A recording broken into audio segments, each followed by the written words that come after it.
বিশ্বনাথ ঘাট পানপুৰ মথাউৰিলৈ অশনি সংকেত চতিয়াৰ দক্ষিণ অঞ্চলৰ পূব কলাকাটি আৰু শোলমাৰী ৰাজহ গাঁৱত ব্ৰহ্মপুত্ৰৰ খহনীয়াই ধাৰণ কৰিছে কালৰূপ জিলা উপায়ুক্ত আৰু জলসম্পদ বিভাগক বাৰে বাৰে আহ্বান জনোৱাৰ পিছতো অঞ্চলটোত খহনীয়া ৰোধৰ বাবে আৰম্ভ কৰা নাই কাম জলসম্পদ বিভাগৰ বিষয়া কৰ্মচাৰী অঞ্চলটোত উপস্থিত হৈ স্থানীয় ৰাইজৰ সহযোগত বাঁহৰ জেং পেলাই খহনীয়া ৰোধ কৰাৰ চলাইছে চেষ্টা জিঅ' বেগৰ অভাৱৰ বাবে কণাহাঁহক পতান দিয়াৰ দৰে বিশ্বনাথ জলসম্পদ বিভাগে বাঁহৰ জেং পেলাই খহনীয়া ৰোধৰ চলাইছে চেষ্টা অতি শীঘ্ৰে খহনীয়া ৰোধৰ ব্যৱস্থা নকৰিলে বিশ্বনাথ পানপুৰ মথাউৰি জাহ যাব খহনীয়াত ইতিমধ্যে বিশ্বনাথ পানপুৰ মথাউৰিৰ ওপৰত নিৰ্মাণ কৰি থকা হৈছে ছুপাৰ হাইৱে খহনীয়া ৰোধ কৰিব নোৱাৰিলে অতি শীঘ্ৰে অশনি সংকেত কঢ়িয়াই আনিব ছুপাৰ হাইৱেটোলৈ স্থানীয় ৰাইজে জলসম্পদ মন্ত্ৰী পীয়ুষ হাজৰিকাক অতি শীঘ্ৰে ব্যৱস্থা গ্ৰহণ কৰি খহনীয়া প্ৰতিৰোধ কৰিবলৈ আহ্বান জনাইছে জনাম আমাৰ এইখন হ'ল বিশ্বনাথ সমষ্টিৰ চতিয়া 1 নং গাঁও পঞ্চায়তৰ এৰিয়া পূব কলাকাটি গাঁও আগতে শোলমাৰী আছিলে শোলমাৰীটো আজিকালি নাই বৰাখহা ইতিমধ্যে লৈ লৈছে ব্ৰহ্মপুত্ৰৰ মাজত আছে কিন্তু আমাৰ পূব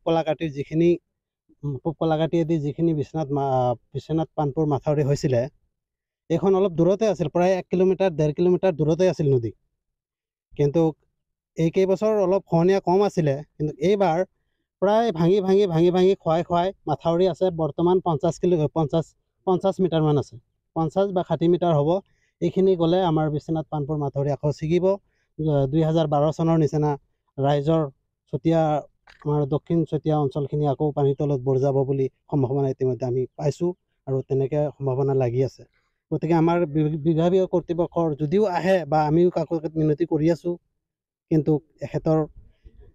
কোনো কাণখাৰ নাই যদিও বাঁহৰ জেং অলপ চলপ দি আছে বাঁহৰ জেঙত নহ'ব বাগা চেণ্টাৰৰ নিচিনা এনেকৈ ক'লা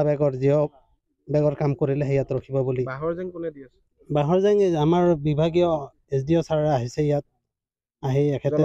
জলসম্পদ বিষয়ৰ দি আছে গতিকে আপুনি পীয়ুষ হাজৰিকালৈ কিবা আহ্বান আছে নেকি আছে পীয়ুষ হাজৰিকা ছাৰলৈ আহ্বান আছে আৰু আমাৰ মুখ্যমন্ত্ৰী ডাঙৰীয়া তেখেতলৈও আহ্বান আছে তেখেতলৈও আমাৰ এইখিনি নিউজৰ জৰিয়তে চাওক পীয়ুষ হাজৰিকা ডাঙৰীয়া তেখেত বান বিষয়া মন্ত্ৰী তেখেতেও চাওক চাই পেলাই আমাৰ কিবা ব্যৱস্থা কৰক যিহেতু আমি খেতি কৰি খোৱা মানুহ আমাৰ এইখিনি মাটি খেতি কৰি খাওঁ যদিও এইখিনি মাটি বিশ্বনাথৰ পৰা ৰমেশ চন্দ্ৰ চৰেণৰ ৰিপৰ্ট মহাজাতি 24 লাইভ